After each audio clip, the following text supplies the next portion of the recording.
Sabbath, everyone. It's always a pleasure and honor to be able to see brothers and sisters make it in once more and again without any hurt, harm, or danger. Prayers for those who are on their way, that they make it in safely, and prayers for those who would like to be here but for whatever reason aren't able to make it. And as always, give honor to the leader and the shepherd of this holy kingdom, none other than the Honorable Senior Bishop, Dr. Herman H. Davis. Looking forward to the word that will come forth on this beautiful Sabbath afternoon. Sure there's going to be a powerful, pure, and adulterated word as always. Giving honor to our assistant pastor, Elder Regina Bishop, to our mothers, Mother Tina, Mother Donna, Mother Hill, Mother Banks, and if any mothers' names that I have slipped my mind, charged to my head and not my heart, and even those mothers that are with us here in spirit and in truth, and our dean is here as well, Elder George Bishop, and also our dean is here in spirit and in truth as well, Bishop or Pastor Anthony. Was it Bishop? Bishop, okay, Bishop Anthony. Bishop Anthony, so giving out to all those, and even those of you who are here as well, without a title, with or without a title, standing in this strong spiritual army as well. Give honor unto you as well. Before we go into or continue into our lesson for this beautiful Sabbath school, may we have scripture by our very own assistant pastor, Regina Bishop, and prayer by our very own brother, Aiden Bullock.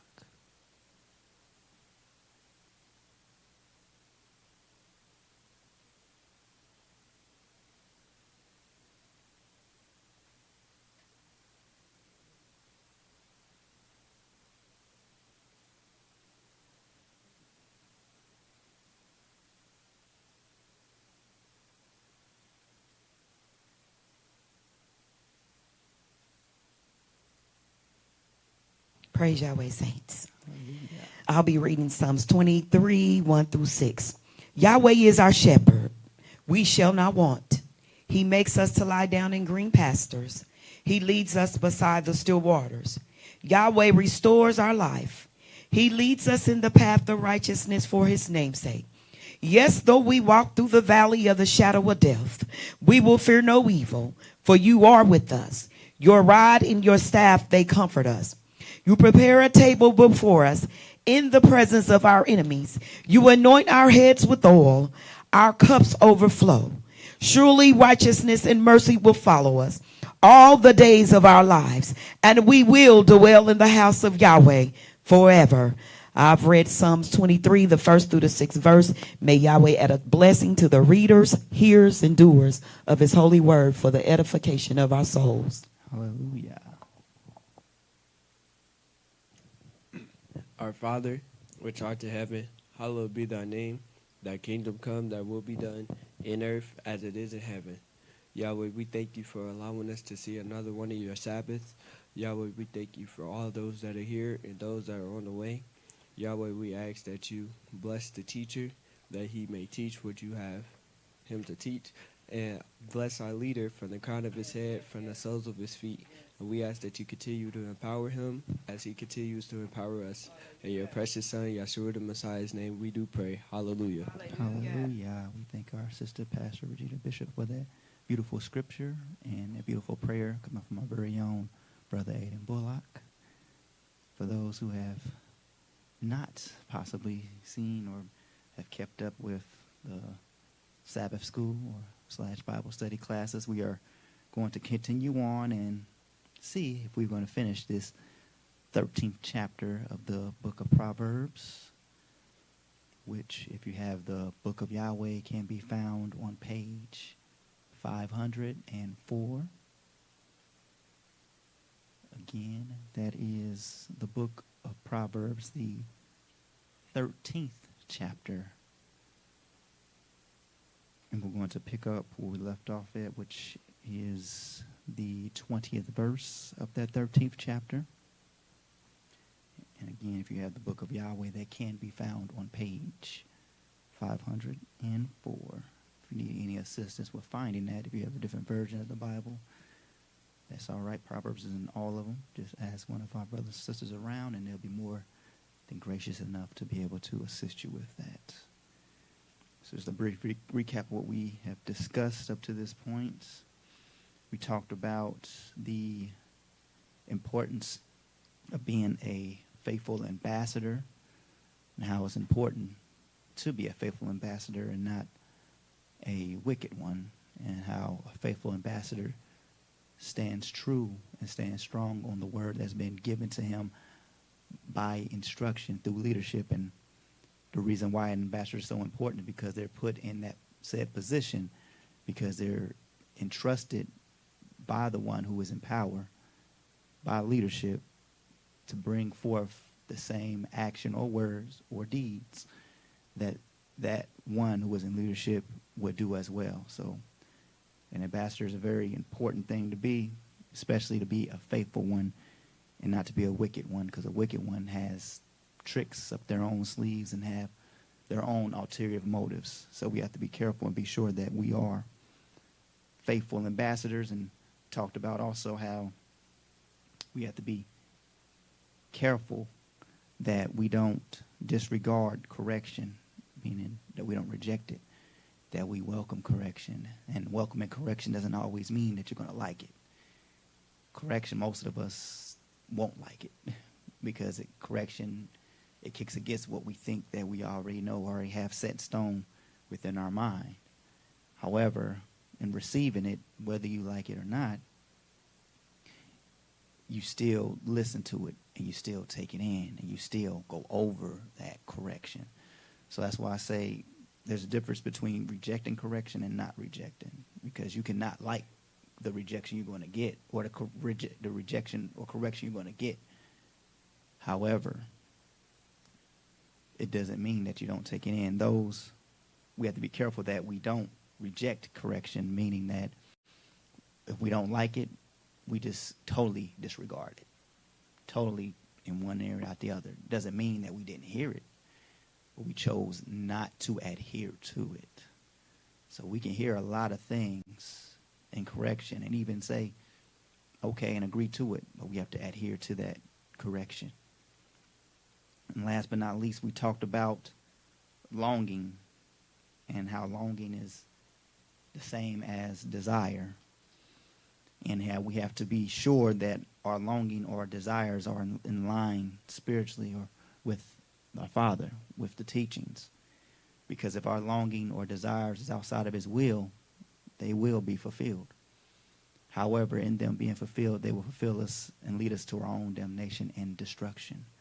Because in that latter part, on the 19th verse, it talks about how it is an abomination to fools to turn away from evil. It's because they're longing and fulfilled, the evil that they're doing is being fulfilled. That which they want to do that is unrighteous is being fulfilled. Therefore, it makes it hard to turn away. How many of us, just lose ourselves, for example, how many of us have done quote-unquote unrighteous things, and it fulfilled us? It felt good. That's a fulfilling. When something's fulfilled, it feels good. It's a good feeling. That's why sin is very dangerous, because sin is a good feeling. Sin doesn't give you a bad feeling at first. It's a quick high. It's a quick fix. It's a quick fulfilling moment. However, it's a temporary fix. So when that high goes down, what happens? You look for that same thing over and over again, seeking that same high. And I'm not saying high as regards to drugs. I'm saying that high as regards to that false fulfillment. And as some of you may have heard or hear about what they call it now, they call it a dopamine hit, right? A dopamine fix. And dopamine is basically a satisfaction that hits your brain to where it makes you want to keep doing it. And that's where addiction comes from. Addiction comes from that dopamine hit. And addiction, like the number one addiction that we all have, right? This, right? All of us can agree. This is one of the biggest addictions besides food and other things. This is one of the biggest ones. You know why? Because you can just open it and notifications, as we all get, notifications trigger something in our mind that satisfies us. Getting a notification, getting a message is something that in our brain that satisfies, which is called a dopamine hit, which attracts us to this here device. Now, this here device is not eternal, right? It's not going to last forever. However, anything that we get addicted to, it makes us think that it'll last forever. So when it does die, or when it does break, which it will, or when it does come up missing, which it possibly will, you know what happens to us? We freak out, don't we? We freak out. Some of us, we cuss, we may fuss, and that's not a judgment thing, because none of us know how we're going to act when we freak out, right? So we may say some things, we may act away, because we didn't lost our addiction, right? So that's why I say addiction is very broad. It's not just alcohol or drugs. Addiction could be family. Addiction can be friends. When they're not around you, you get mad at them. Why ain't you called me? Why ain't you did this? Why ain't you did that? You get real upset with them, right? Because they became your God and you didn't even realize it. Because an addiction is nothing but making something your God. That's really all it is. When we're addicted to something, it has became our God in all sense of the fact. Whatever we're addicted to, whatever pleasure it may be. That's why we need balance. That's why we need the word and righteous instruction, because those things balance us. It's not saying not to have a cell phone, right? It's not saying not to do the things you enjoy doing that's good and clean, but the word and the teachings gives and delivers us balance in order to know how to balance those things and when to know how to step back from them, when to know how to put them in another room, put them away for a little bit and take a break from them. Because a lot of times what gets us is we don't take breaks.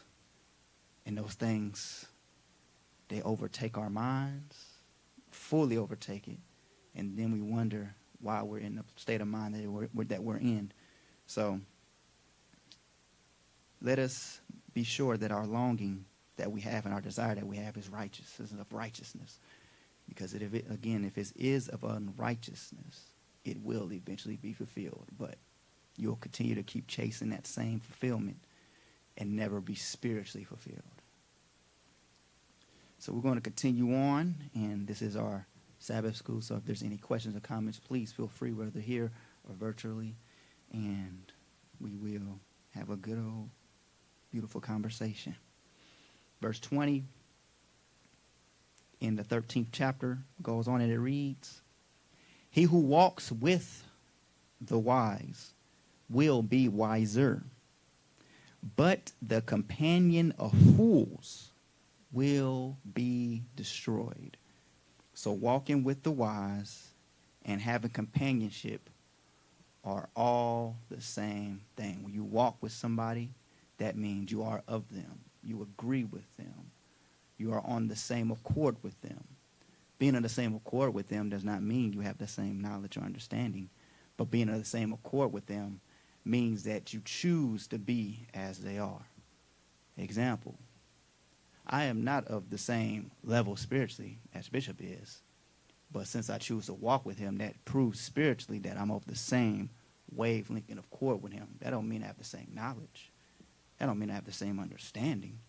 But it says that I have made a conscious choice that this is the one that I choose to be linked with and to be around, so that way I too may achieve as he is. So he's the same as Yeshua the Messiah taught the disciples and all of those who are around him. He never taught them to be separate from him. He taught them to be as he is. He never taught them to worship him. You know why he never taught them to worship him? Because if they were to worship him, they would have saw him as a separate entity and as a separate being, which some did, because as we all may do or have done, when you see somebody do great things or say great wise things, we tend to want to put them on a pedestal so high as to be separate. But what did Yeshua the Messiah tell those multitude and tell those wonderful men of the disciples? He told them to what? Marvel not, right? For these things that I do, greater you will also do, if you only believe. He was only telling them the truth of who they really are. That as he is, so they can also be. That's the whole point of righteous leadership. Not to separate, but to say, this that you may all that I have, you too have the same thing. You too can do the same thing. But you just have to, as Yahshua Messiah told them, believe. And I get why he told them to believe, because belief is the first step. If you can believe it, well, you may have heard it. If you can believe it, you can what? Achieve it, right? That's the word, really. That came right from Yahshua Messiah. If you can believe it, literally, you can achieve it. If you want spiritual fulfillment, you can achieve it. But you have to first believe that you can. You have to first believe that it's in you. If you just walk, an example again, if I just walk with Bishop but don't believe what he tells me, that I too can do the same, I too can do this, if I don't ever believe it, I'm still separating myself from the source. I'm separating myself. It's a beautiful thing that I'm with him, but I have to also believe that which he's telling me as well. That who resides within him also resides within me as well. So he who walks, so that brings us to this 20th verse where it says, he who walks with the wise will be wiser. So he who aligns himself with wisdom will be wise. And it sounds simple, but it really is that simple. Association brings about what? Assimilation. Who you associate with, that is what you will attract. Now, when you associate with, it doesn't necessarily mean you do the exact same things that they do. And what I mean by that is, it says here, but the companion of fools. To be a companion, again, is the same as walking with, to be around, to be in the same wavelength, the same vicinity as. The companion of fools will be destroyed. This brought up in my mind when I read that about, I believe it was Jonah. Was it Jonah that tried to escape on the boat? Okay, I don't want to get the names mixed up. Jonah tried to escape on the boat and tried to get away from his calling, from what the Father told him to do. And what happened to that boat? It got struck, and that boat was tossing to and fro. It was about to be over. Like, everybody was about to get it. Not just Jonah, but everybody on the vicinity of the boat. They couldn't realize what was going on. If I could imagine, because if anybody's watched like Game of Thrones or any movies or documentaries on those back then, they didn't have like TVs and television to say, this is the forecast. They knew because they were in tune with the elements. So those who were on the ship, you can imagine their minds like, wait a minute, because they knew the weather. They knew what the weather was going to be. They probably was like, where's this storm coming from?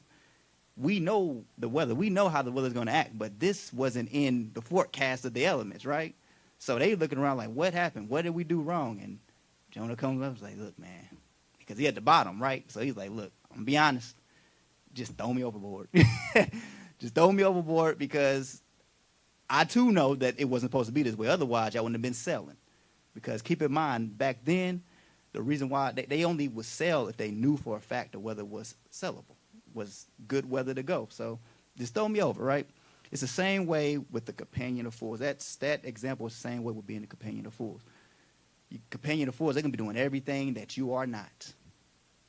Be everything that you are not. But if we associate with them, we draw the same damnation that they're going to get upon ourselves. It is really that simple. And I don't know about any of you. I don't know if anybody's ever experienced that. I've experienced it. And we call it being in the wrong place at the wrong time. That's what we call it, right? But is it really the wrong place at the wrong time? Think about it. Give you an example. Let's say, me, Elder Scott, I may say, for an example, like I'm going to save somebody at the club. I'm about to go save them.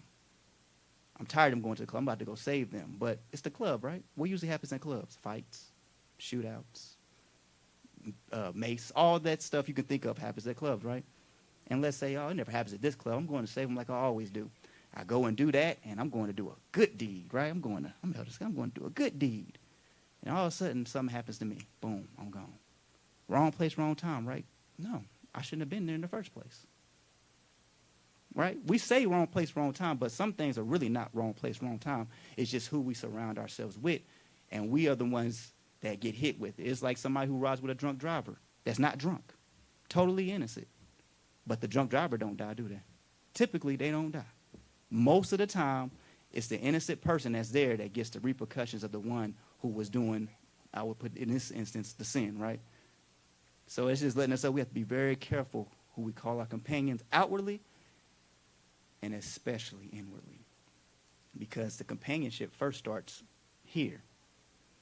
I wouldn't feel comfortable being around somebody who does evil deeds unless I'm there to do the same thing, or I'm just happen to be there, but I'm as I am and moving through as Yahshua the Messiah. Because we always got to keep that in mind. Yahshua the Messiah, he never sat and he never stayed too long in any place. He always did what? He kept moving. The reason why he kept moving, because even though, yes, they were sinners, he was wise enough. He even knew that law, that what you around the most will be attracted unto. Even Yahshua the Messiah knew that law. Bishop.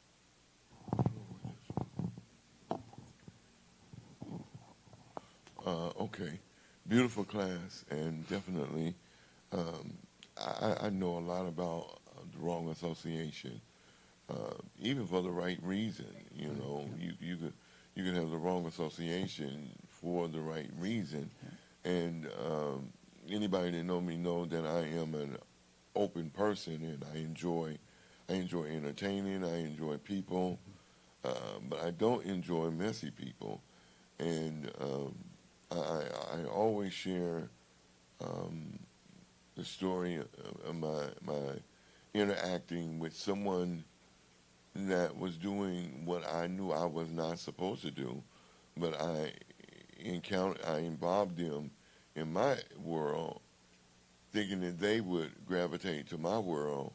Little did I realize I ended up more or less gravitating to their world, and their world became my environment. And when I woke up and asked the question, what is going on here, it was, you allowed this to come into your environment. So my grandmother always taught me it's better to be a live chicken than a dead hen. Yes, sir. So I never really gravitated to a lot of things that I could have. For that very reason, I never allowed myself to get involved with a lot of people. And when I saw that you were a messy person, I moved out of the way real quick, even if it was family members. You know, I know they said family gonna be family, but if you messy, you know, I'll wave at you across the street, and I'm gonna leave you across the street because I'm not that desperate for family that I will encounter. You know, just Christmas. It was so sad that this man, a family member, this is when you keep fools around. A family member went into a family's house for Christmas, shot 5 of them, 5 or 6, killing 1, made the kids go in the bedroom and stay in there. That was family. You know, and as much as it's happening all over the world, those are things that make me say I'd rather cut family off if they're negative, you know, and I do have some that are, you know, that I don't associate myself with because they're what I don't know if you all ever heard of the saying, and I'm sure you have, earth disturbers. It doesn't matter what, and have you ever been around somebody that no matter how you try to redirect them, they're so set on what they're going to present that they counteract what you're saying, and kind of like they go all the way around what you're saying, laugh it off like it means nothing but to get their negative points out. So definitely, when you deal with the companion of fools, companionship doesn't mean that it's a relationship. Exactly. It's just you're just in the presence of one another. You know, so we really have to be very careful. It's just like when you're not feeling well and you're sick, you got to be careful who you're around because those words of other people can interact with your consciousness and start your process either over or you know that's why I just rather how you doing, how are you doing, you know. As well, you know, that's how you doing. You know, it may sound, and it may be even spiritually offended. You may be offended because you're going through something, or you may be, what would I say? The word I'm looking for. You may be. It's kind of like you on defense. You may be on defense because you're going through physical, whatever it may be, and you're fighting to keep the faith and keep it up. So it makes you die. It makes you hit that person head on. You know, what do you mean? How are you doing? You know, how's your cold? How's your cold? you know, so it kind of makes you feel that way. But we have to be very careful when we're going through. And when we're trying to establish our belief in our faith, we've got to be very careful because negative people bring in negative vibes, and those negative vibes will only keep you down. Yeah. That's why when you're trying to do right, people that you ain't seen in years will find you. Mm-hmm. They will find you for the sole purpose, not to help you continue to do right. I heard you go to church now. I heard you in church now. Well, I know you don't mind going every da-da-da-da-da-da. You think you're strong enough to overtake it, but you're really not. So the best thing to do is to get away from them immediately and be direct to them and say, you know, I've made a change. It's up to you to do whatever you're doing, but I'd rather for you not to do it around me. Mm-hmm. So that's the truth. That's the truth. So we have to be just very, as you said, careful. Careful, not paranoid, but careful, because we have to be out in the world, but we don't have to be of the world. Verse 21 says, evil pursues sinners, but righteousness will be repaid to the righteous. There we go.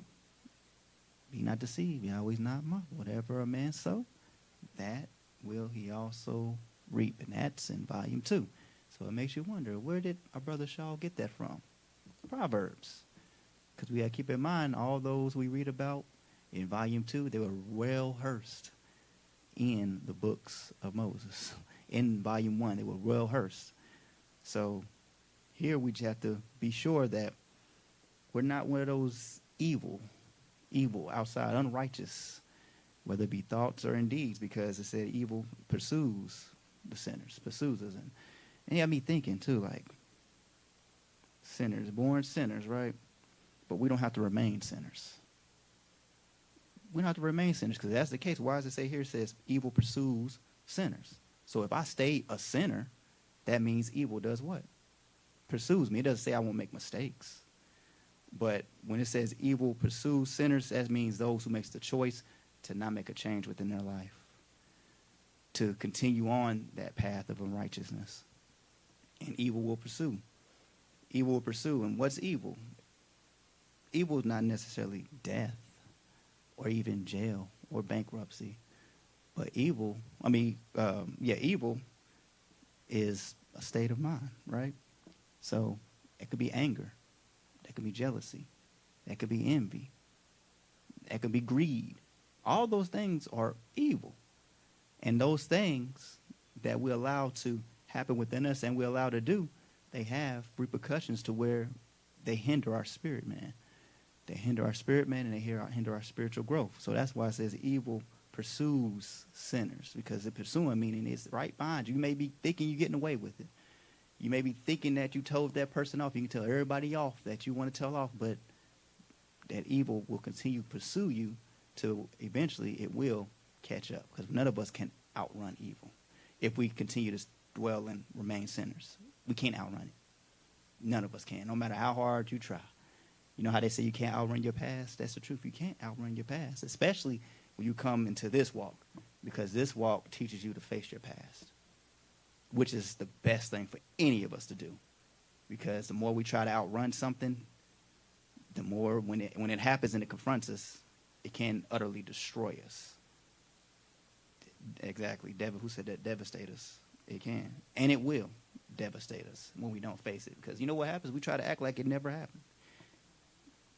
And that's one of the biggest lies ever, right? To try to pretend like you never hurt that person.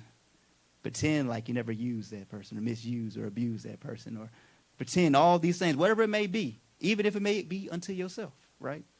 Because that's one thing we all have to face, too, is the things that we've done unto ourselves. That's one of the hardest things to do personally, is to face the things that you allow for yourself to do unto you. Because even when we harm others, we're harming ourselves because we're doing nothing but reflecting what's inside of us. So if I hurt my mother, hurt our sister here, our elder here, our assistant pastor, if I hurt y'all, that's only nothing but a reflection of what I got going on in here, which means I ain't doing nothing but been hurting myself, which is reflecting and hurting you as well. So it's nothing but a cycle, a chain reaction that would never come to the end until I decide, me personally decide to face it. Bishop could tell me all day long, you have this issue, you need to face it. He can tell me all day long, but until I make that decision, me, decide to make that choice to do it, guess what's going to happen? I'm going to continue to stay in that same cycle over and over again until I decide to break it. Not saying I didn't have help. You know why I say that? Because if I have somebody telling me that I think it'd be wise if you do that, that's help. Help ain't always somebody coming and doing the work for you. That's where we get mixed up. That's not help. The biggest help is, as the saying goes, it's more rewarding to teach a man how to fish than to give a man a fish. You know why? Because if you teach that man how to fish, they'll know how to go get it themselves. Instead of having to come to you every single time about something, and eventually you're going to be like, you know what? Why don't you do it yourself? You know why? Because you didn't teach them. And I'm not saying you didn't teach them. Maybe you did teach them, but you have to realize also some people don't want to be taught. Or they have to learn the hard way.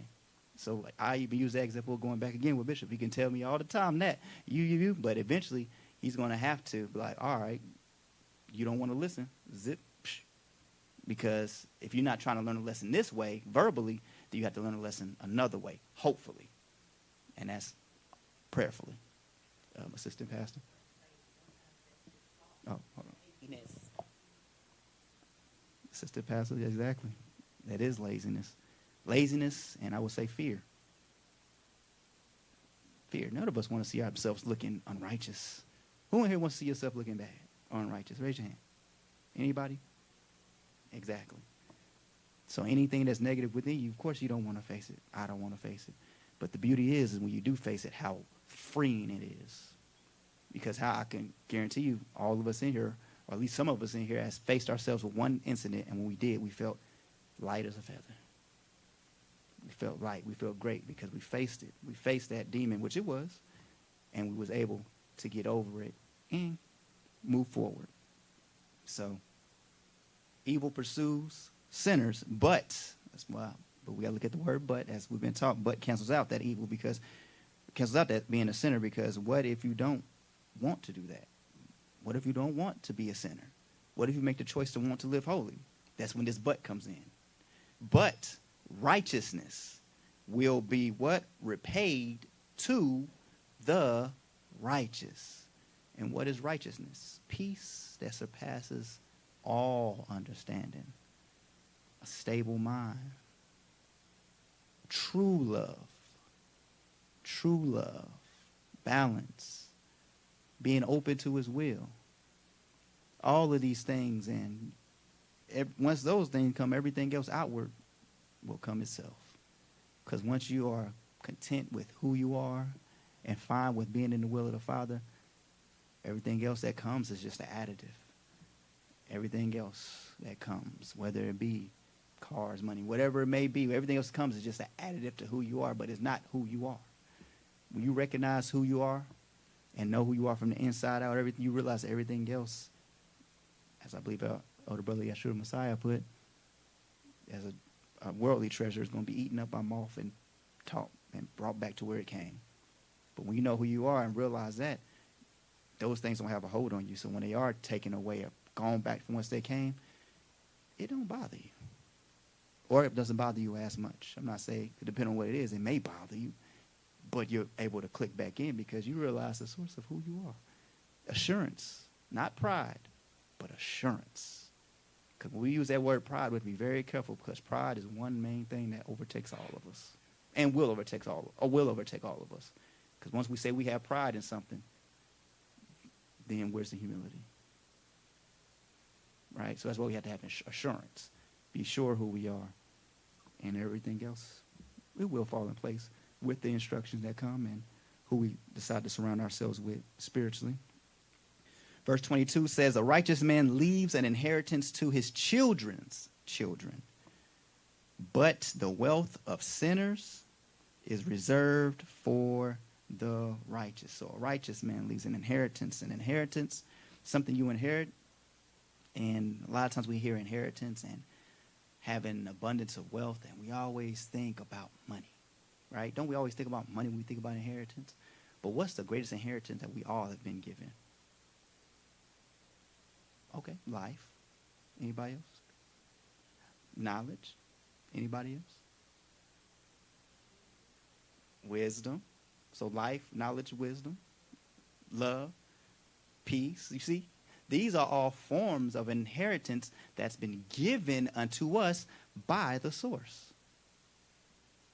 And when we didn't realize that, what happened? He sent prophets, and he sent Yeshua the Messiah to remind us of the inheritance that we all have within each and every one of us. What happens is we either never been taught or we forgot.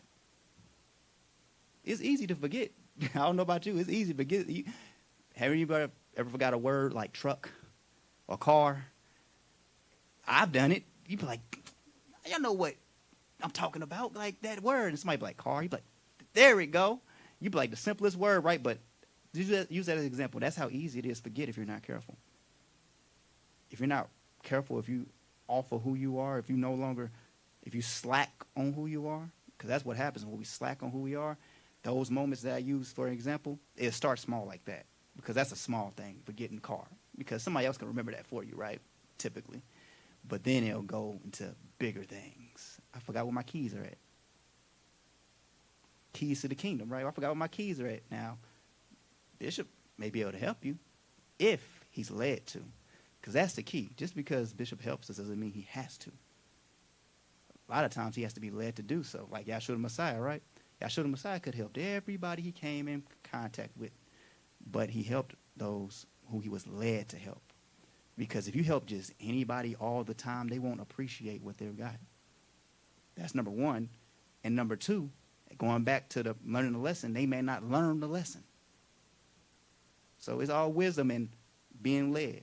And that's where what we call tough love may come from. Tough love don't be hitting, but it's saying no, and you have to learn for yourself because you won't listen. Bishop. And everybody don't want to learn. Everybody don't want even this. True. You know, even some people sit up here in it. They really don't want it. They got other motives and other things in their minds that they rather have. You know, and that is a conflict of interest. Mm-hmm. You know, because that kind of you bring in dirty laundry. Mm-hmm.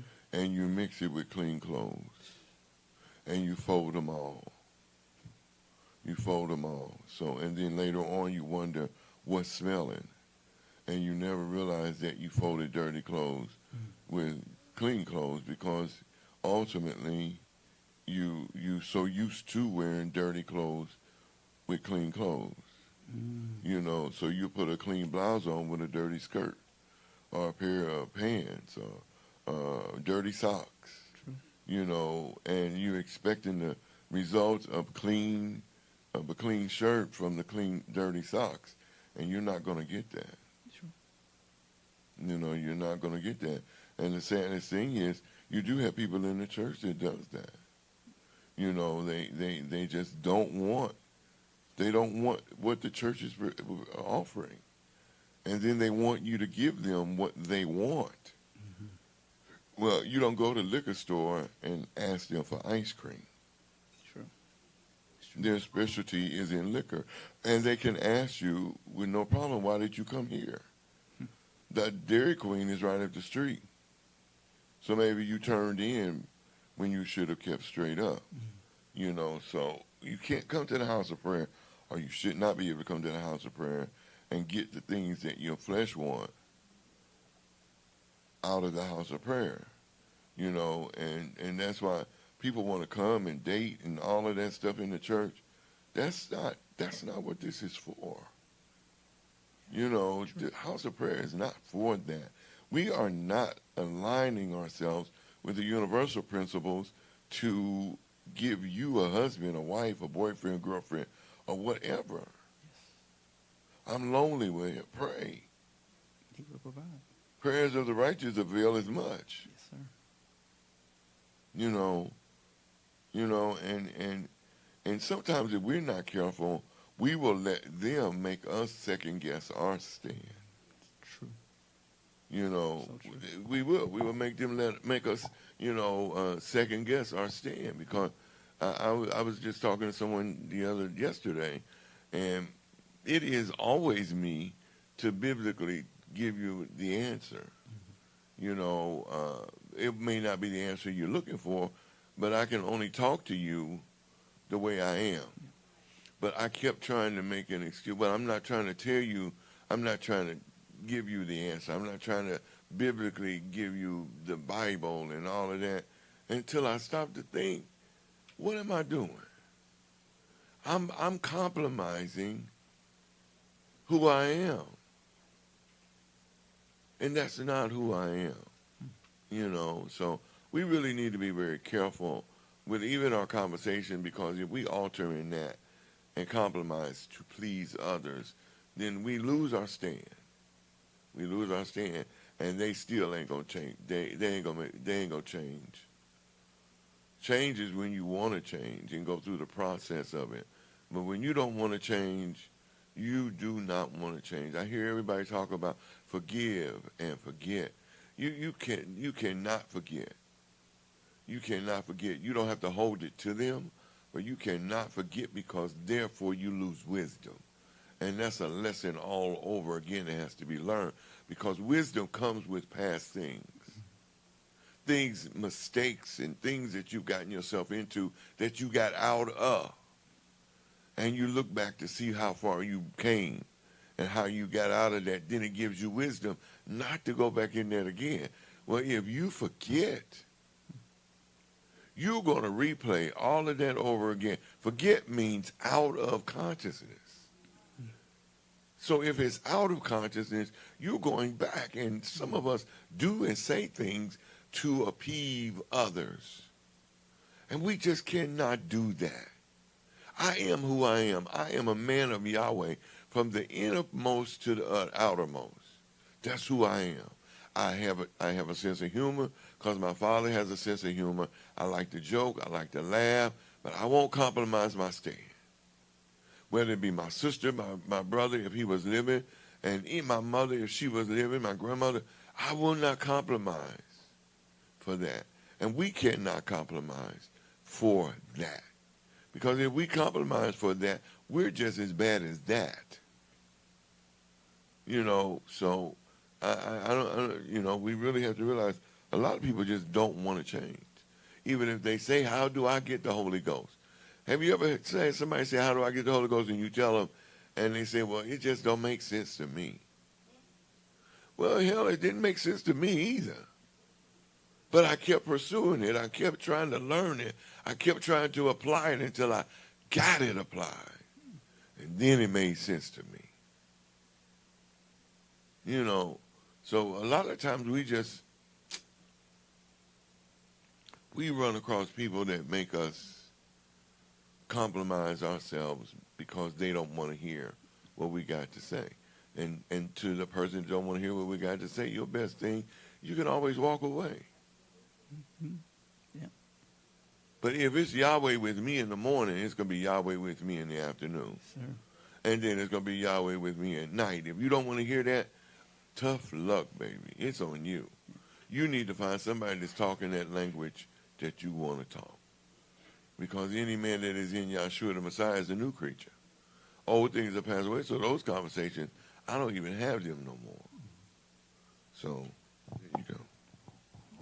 So true. More words of wisdom. Verse 23. A poor man's tilled field may produce abundant food, but injustice destroys it. This is a beautiful parable here, because a poor man, right? We all came into this ministry very poor. All of us. Lacking. Being poor is to have lack. That's all. Being poor means to lack. So all of us came here lacking the spiritual knowledge that we have. We look back when we first came to even now, even Sister Gail, when she first came to now, she probably tells difference from then to now. So we were spiritual poor, which means that it says tilled field may produce abundant fruit. So it may produce that spiritual fruit, that work, because you come poor, but you put the work in because you're excited. You put the work in. You want it. You tilled it. You producing something of substance. Spiritually, you producing that peace and that balance that you want. Here comes that but, though. It says, but injustice destroys it. Unfair. Unfairness. Injustice is equivalent to being unfair. When I read this, and correct me if I'm wrong, Bishop, please do. But when I read this, I took it as a poor man coming in not knowing anything, but your field, where you till the field, you do the work, you pray, you read, and all these beautiful things, and you produces abundant fruit. However, when you decide to make a change in the midst of that, it destroys it. It destroys exactly everything that you did, everything that you put out, because when you're poor, you're hungry, right? I know when I came in here and still am, I'm hungry. You're hungry. When you're poor, you're hungry. You want to feed off that. You want that wisdom, that knowledge, that understanding. You want it. So you got that hunger, as they say, you got that dog, and you got that hunger in you. You want it, and you continue to pursue it. However, we have to be careful while doing that we don't get laxed and comfortable. Because the moment that we do, that injustice, those thoughts opposite of what you want, they're still there. They haven't left. You're just excited. That zeal is just there. Have you ever been here and that zeal was there? You just, I'm knocking it out. I'm doing this. But then that zeal just slowly starts to go away. And it's like, you know what? It's all right this is as small as mine. It's all right if I miss a day. Miss one Sabbath. It's cool. Or, hey, I got my job. I got the raise that I wanted. I just got to come in on a couple Sabbaths out the month. I'm cool. It's just 2 Sabbaths. It ain't that big of a deal. That's that injustice. What's that injustice? It's unfair to yourself. It's unfair to your spiritual man, to who you really are. It's unfair. It's injustice to you, to the work you put in, to the time you put in, to the study you put in, to that knowledge, the wisdom you got. It's unfair to all that you gain because it totally goes against it. It totally demolishes it. So I say that to say we have to be very careful that we don't allow things to come in and to destroy the progress that we have put in, the work we put in, the time we put in. All of us put in a lot of time. I don't care if you just got here a month ago. You put in a lot of time. You made a decision. I don't care if it's years, months, weeks. You made a decision. Don't let nothing come in and destroy your decision you made. All that time, all that work, all that effort. Don't let nothing come in and stomple on the ground that you tilled. Because when you till something, that means you worked. Tilling ain't an easy thing to do. Tilling is a laboring thing that takes time to do. Has anybody ever seen Little House on the Prairie? I just saw it recently watching some of it with Bishop. But when they had the men and stuff out there tilling the ground, they didn't do that in an hour. It took hours, sometimes days. Say it again. Exactly. And they sunrise is like 3, 4 o'clock in the morning. 2, 8, 9 o'clock, 10 o'clock at night to where literally when the sun is going down, they're like, all right, I got to wrap this up before it's dark. Think about your spiritual walk. It's just like that.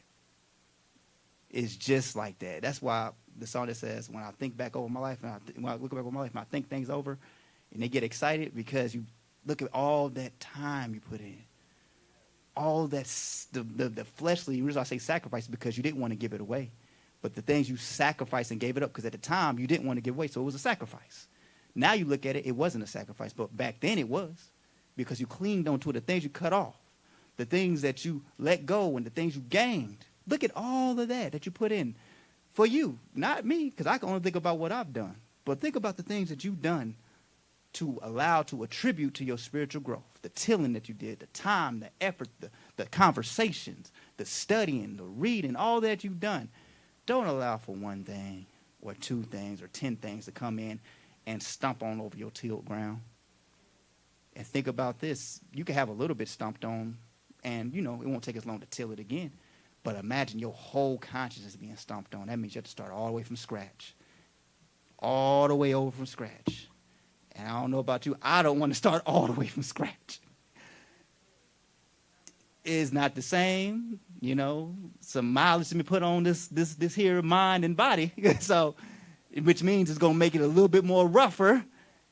Because now that zeal that was in the beginning is not the same zeal. You only have one. Bishop said this, it makes all sense. You only have one first. right? So even coming to this ministry, you only have one first zeal, one first strong zeal. After that, you still have the zeal, but it's not like the first one. Because that first one, you remember that first time. You remember it. It was a remembrance of it can kick you back into gear. You know why? That's how strong it was. You only have one first. And that one first time is always the most powerful for that reason. To get us to remember who we are and what got us here. So remember, you once were poor.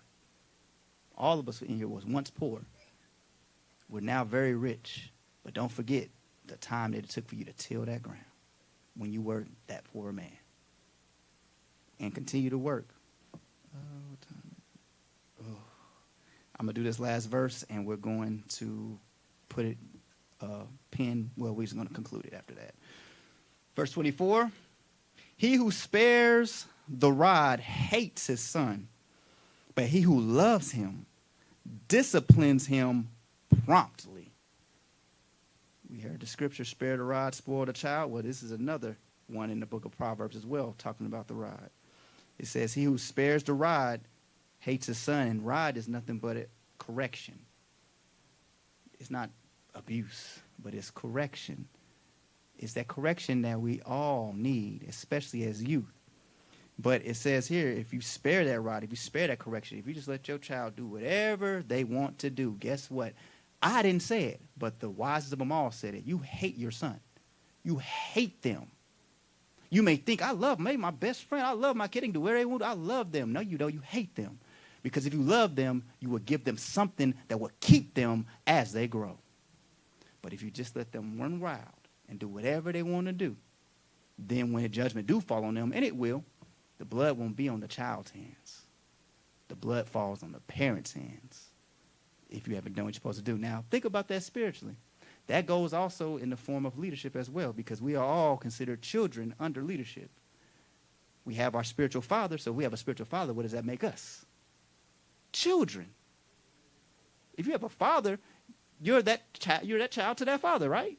There's no way possible you're going to be a father to a father, or a daughter, or a mother to that, that father. You're going to be a child to that father. So it's the same thing. So this is why it's imperative you have, which we do, but we have the right leadership. We have it, but it's imperative that you have the right leadership. Because if you don't, we see it now.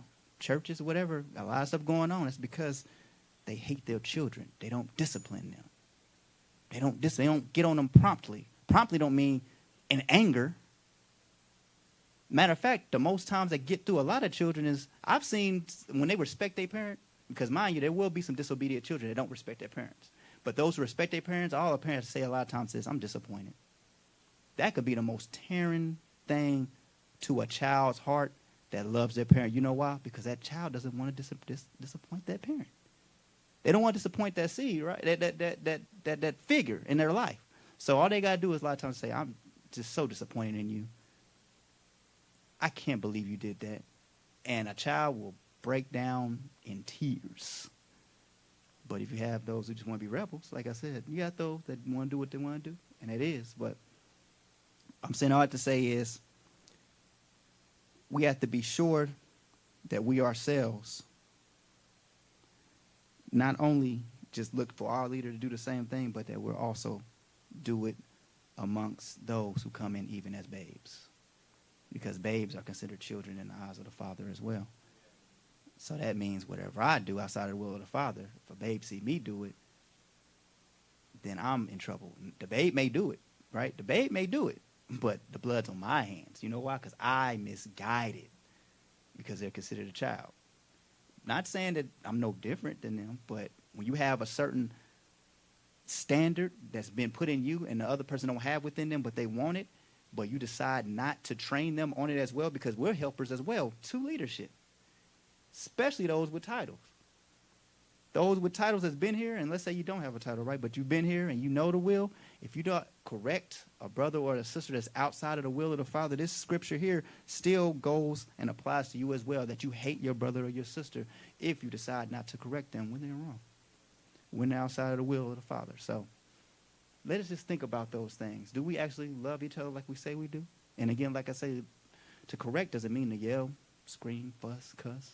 You can easily just be like, brother, we better than that. If you want to be, you can even include yourself. We better than that, man. We better than that, sister. Come on now. We talk better than that. That's correction. Those who know, that's correction.